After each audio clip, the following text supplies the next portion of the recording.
tomou gols. Eu queria que você falasse sobre isso e de um jogador em especial que você conhece bem, foi seu jogador na Chapecoense, que é o Cláudio Vinck, que hoje marcou gol. Bom, em relação às vitórias, acho que é fruto do trabalho do grupo, que é muito comprometido. É um grupo que gosta de trabalhar, se entrega ao trabalho de corpo e alma com muita intensidade. E eu acho que é o que eu falei para eles hoje. O grupo foi de uma humildade para marcar, foi de uma entrega para marcar fantástica. E o que eles vêm colhendo é fruto dessa postura que eles vêm tendo dentro de campo, né? De buscar o coletivo primeiro, depois a individualidade, de um jogar pelo outro, um proteger o outro.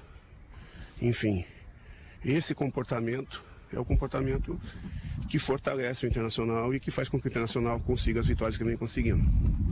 Depois, Vinck crescendo jogo a jogo, se ele continuar tendo a entrega, a determinação e não se empolgar com os elogios, qualidade é indiscutível, força, ele tem todas as ferramentas para a posição. Tinha questionamento sobre marcação, os 2 últimos jogos marcou com uma qualidade fantástica, porque se dedica, porque se entrega, porque está acreditando nele, né?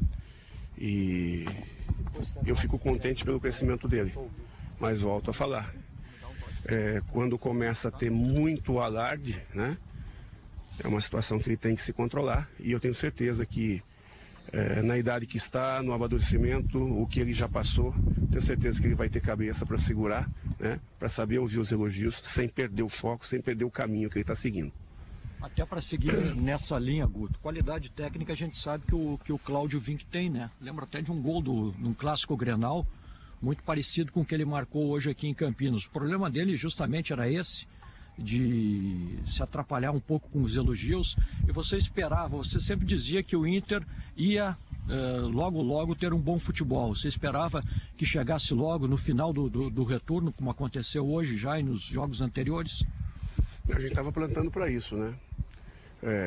A data exata a gente não tinha como cravar, mas a gente sempre busca, né?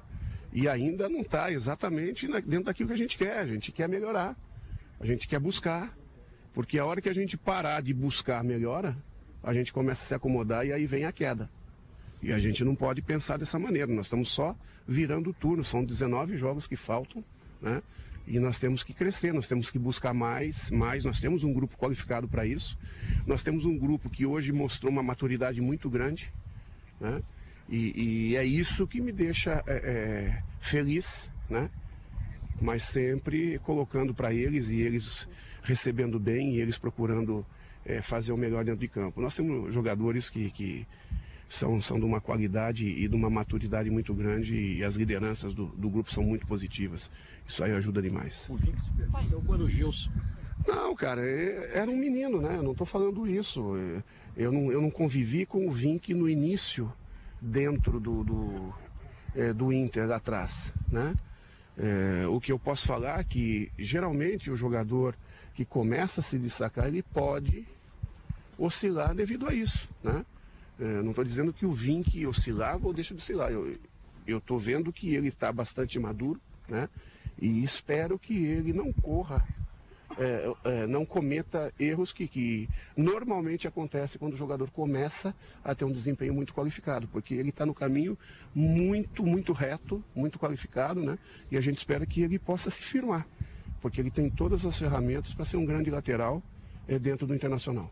Guto, 2 perguntas. A primeira, a discussão antes do jogo era se D'Alessandro e Camilo podiam jogar juntos. Você optou pelo D'Alessandro e o Sacha. Por que dessa escolha? Antes do jogo, se foi técnica, se foi tática, foi uma questão de estratégia. E a outra pergunta é em relação ao Damião, que hoje não teve uma noite feliz, acabou perdendo 3 chances claras, e o Nico Lopes, que se comentou muito a respeito dele durante a semana, entrou, deu assistência e deu um passe ali pro gol do Vinck. Como é que você fez a leitura da saída do Damião, a entrada do Nico e a resposta desses 2 jogadores?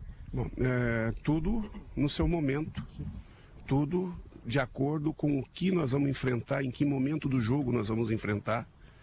E porque o Sacha tem, primeiro, é mais especialista na beirada do que o o Camilo, e o Camilo tem uma grande qualidade, né? E para aquele momento do jogo, eu precisava dentro da estratégia do Sacha e não do Camilo, né? E o Camilo está chegando também, né? Tanto é que o Camilo entrou na beirada, né? E a equipe manteve a qualidade de jogo, manteve a condição de jogo, né? E o Sacha acabou fazendo gol no primeiro tempo, né? E o Camilo, no que entrou, deu à equipe o que a equipe precisava para retomar o comando do jogo. E em relação ao Damião, só perde gol quem está lá dentro. Só perde quem está lá dentro. E graças ao grande trabalho que ele fez, o Nico pode entrar e nos ajudar muito. O Nico entrou muito bem no jogo. E esses tipos de comportamento do todo, do grupo, indiferente de ser A, B ou C, é que fortalece o grupo. E isso eu elogiava eles agora lá. É esse o pensamento para todos, é esse o pensamento para o grupo, é esse o pensamento que vai conduzir o Inter de novo à Série A, de volta à Série A. Guto, é difícil para um time do tamanho do Internacional fazer uma leitura imediata desse tipo de campeonato, né? Você entende que talvez a irregularidade de algumas rodadas atrás tenha sido o entendimento do campeonato, a forma de disputa é a mesma, mas a condição do campeonato é diferente, a pressão sobre o Inter é muito diferente, ele não divide as atenções como na Série A, ele é exclusivamente o time mais forte da competição. Tudo isso teve que ter um entendimento do clube para começar a alcançar essa regularidade de vitórias? Acho que tem uma série de coisas, né? Primeiro que o Internacional, ele mudou praticamente quase toda a equipe. Então, uma equipe em reconstrução, né? Até você encontrar o encaixe dessa equipe em reconstrução, vai um tempo. E a equipe, ela não conseguiu terminar a competição do Campeonato Gaúcho de forma sólida e concretizada a construção dela, né? Então, tudo isso são processos. São processos que, infelizmente, o Zago, que fazia um bom trabalho, acabou saindo, a gente chegou e a gente foi pontuando situações, foi batalhando, foi trabalhando em cima, o grupo inseguro, porque recebia uma pressão muito grande, né? Coisa que é normal, coisa de time grande, né? E devagar o grupo foi superando etapas dentro do processo, né? Precisou se plantar primeiro se preparar a terra, se plantar, né? Ainda nós estamos trabalhando em cima da lavoura, né? De continuar plantando, de continuar preparando, adubando, né? E os frutos estão começando a surgir, e até que nos traga os frutos maduros que a gente precisa, que é o acesso, que é a busca do título, porque não? Nós temos que sonhar alto, e dentro da competição sonhar alto é sonhar com o título.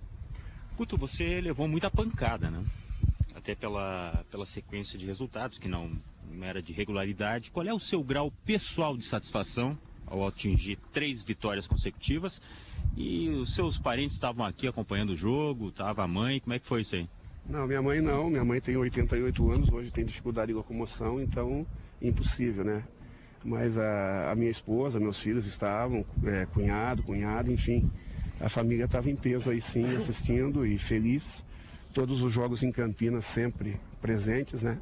E isso é muito bom, essa energia que vem deles é o que nos faz forte para a gente tocar o nosso trabalho. E quanto à questão do nosso trabalho, Glauco, eu acho que a gente já passou por vários clubes até retornar ao Internacional. Sempre o início é sempre assim, né? Até que o trabalho encaixe, até que o trabalho comece a andar, vai um tempo de adaptação, um tempo de correção, um tempo de montagem, né? E graças a Deus sempre tem dado certo. E a gente tinha certeza que em algum momento isso ia começar a acontecer. E graças a Deus começou a acontecer. São 3 jogos, ainda faltam 19. Nós temos que trabalhar muito, nós temos que ter o pezinho no chão para a gente poder comemorar o acesso lá na frente. Muito boa noite. Na coletiva com o Vadão falava do jogo muito igual, o Inter acabou aproveitando mais as oportunidades. Você também acredita que hoje foi uma partida aí muito igual para os dois lados e a eficiência do Inter é que falou mais alto? Eu acredito sim, um respeito muito grande pelo trabalho do Vadão. Além de grande profissional, um grande caráter, né? E o jogo em si, ele foi um jogo bastante disputado e eu acho que o Internacional conseguiu ser mais detalhista e ser mais efetivo no último terço do campo.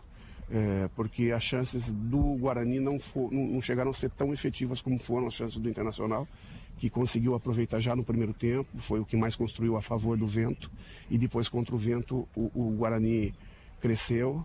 O Vadão inteligente, sabe jogar aqui, o time dele muito bem montado, praticando um jogo um pouquinho diferente do que as outras equipes, propício para o tipo de campo, um jogo muito apoiado, com passes por cima, e a partir dali a entrega para os meias que articulam bem, muita jogada de lado com chegada forte, enfim, um time difícil de ser marcado, e nós conseguimos ter solidez defensiva, saímos mais uma partida sem tomar gol, conseguimos fazer os gols, né?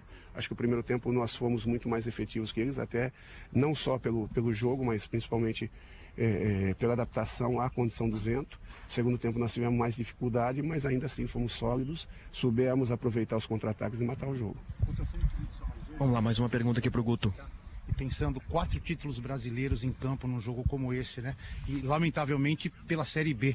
Quando você preparou o time para esse jogo, pensou nesse jogo, veio à mente isso aí para o Guarani Internacional e Guarani, com 4 títulos brasileiros jogando pela Série B. Como é que foi a sensação de fazer esse jogo aqui, sabedor do passado tão vitorioso das duas equipes? Eu acho que é a história, né, que direciona a ter uma massa associativa, uma quantidade de torcedores muito grande. E o trabalho do Guarani sempre foi um trabalho de formação muito forte, muito sério. Acabou se perdendo muita coisa, né? A gente torce para o futebol sempre ter muitos clubes sólidos, efetivos, muito bem administrados, e que isso fortaleça o futebol. E para que o futebol seja forte, depende dessa situação dos clubes, depende de bons calendários para que a gente possa trabalhar e elevar o nível técnico dos jogadores, né? Enfim, depende de uma série de coisas, e quando a gente tiver o pensamento profissional e sério em cima de tudo isso, com certeza o futebol brasileiro vai crescer cada vez mais, e clubes dessa dimensão vão estar trabalhando muito fortes. Uma coisa também que a gente tem que salientar sempre é que em qualquer campeonato um vence, alguns chegam numa condição boa e outros são participantes, né? E tudo isso depende muito de investimento, pensamento administrativo, planejamento, trabalho dia a dia, né? E o torcedor quer sempre, indiferente de quanto investe, como investe, por que investe, a condição, o tempo de trabalho, quer sempre seu time ganhando, indiferente de contra quem, né? E isso é difícil.